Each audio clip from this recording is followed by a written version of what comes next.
नमस्कार, मैं विष्णु सिंह। आप देख रहे हैं खबर आसपास। खबर आसपास में आप सभी दर्शकों का स्वागत है। आज हम चर्चा करने वाले हैं राजनीतिक उस उठापटक में जो इस समय झंझारपुर विधानसभा में चल रही है। जी हाँ, झंझारपुर विधानसभा जो सदा ही बड़े बड़े नेताओं को अपनी ओर खींचती रही है, बड़ी बड़ी पार्टियों का यहाँ पर जनसभा हुआ है। और आज मधुबनी में झंझारपुर विधानसभा कोई पहचान की मोहताज नहीं है, बल्कि झंझारपुर विधानसभा सदा से ही बिहार को बड़े बड़े नेताओं की सौगात देती रही है। फिर वो चाहे बिहार के मुख्यमंत्री हो या केंद्रीय मंत्री हो या फिर उद्योग मंत्री हो, हर तरह से बड़े बड़े नेताओं का ये एक मंच रहा है। इस समय झंझारपुर के विधायक श्री नीतीश मिश्रा, जो कि इस समय बिहार में उद्योग मंत्री भी है, और बात कर ली जाए यदि 2025 विधानसभा चुनाव की, तो इस समय झंझारपुर में काफ़ी उठापटक देखने को मिल रही है। जी हाँ, बात कर ली जाए एनडीए कैंडिडेट्स की, तो इस समय बीजेपी और जदयू में खींचातानी हो रही है। और जहां जदयू अपना उम्मीदवार खड़ा करने की कोशिश कर रही है, वहीं पर बीजेपी भी इस सीट को लेकर काफ़ी ज़्यादा गंभीर है। और उम्मीद की जा सकती है कि वर्तमान जो विधायक है, उनके कद को देखते हुए और उनके कार्यशैली को देखते हुए श्री नीतीश मिश्रा का इस विधानसभा में बीजेपी की तरफ से आना लगभग तय माना जा रहा है।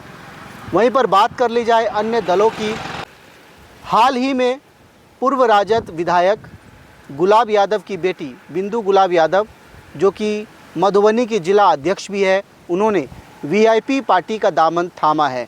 वीआईपी पार्टी का दामन थामने का एक कारण तो बिल्कुल साफ है कि आने वाले विधानसभा चुनाव में हम उन्हें झंझारपुर के सीट पर देख सकते हैं। हालांकि पार्टी में बड़ी स्पष्ट तरीके से उनकी ज्वाइनिंग हुई है।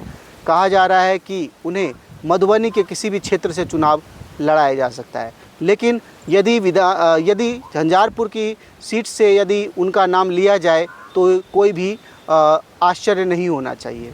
वहीं पर बात कर ली जाए अन्य दलों की, तो जनसुराज भी एक अन्य विकल्प बन के इस समय लोगों के सामने आ रहा है। और झंझारपुर में ऐसे कई चेहरे हैं जनसुराज के, जो आने वाले समय में जनसुराज के उम्मीदवार बन सकते हैं। और यदि कहा जाए तो ये त्रिकोणीय चुनाव है। त्रिकोणीय चुनाव की संभावना दिख रही है। 3 पार्टियां यहाँ पर अपना अपना दावा पेश करेगी।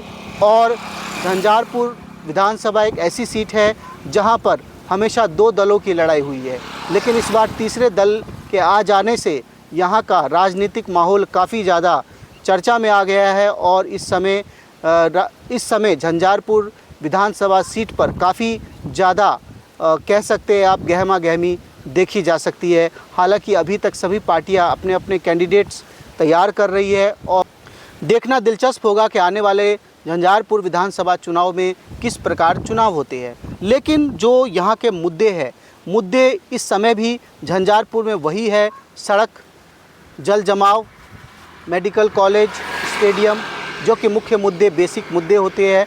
ये मुद्दे इस समय झंझारपुर में काफ़ी हावी हो रखे हैं। बीते कुछ सालों की बात कर ली जाए तो वर्तमान विधायक श्री नीतीश मिश्रा के द्वारा झंझारपुर को विकसित क्षेत्र बनाने को लेकर काफ़ी ज़्यादा कार्य बताए जा रहे हैं। फिर वो चाहे सड़क हो, चाहे मेडिकल कॉलेज हो, या अन्य कई तरह की जो औद्योगिक परिसर बनाया जा रहा है, बहुत तरह के विकास के कई कार्य किए जा रहे हैं। लेकिन सवाल उठता है, क्या झंझारपुर की जनता इस बार कोई बदलाव चाहती है?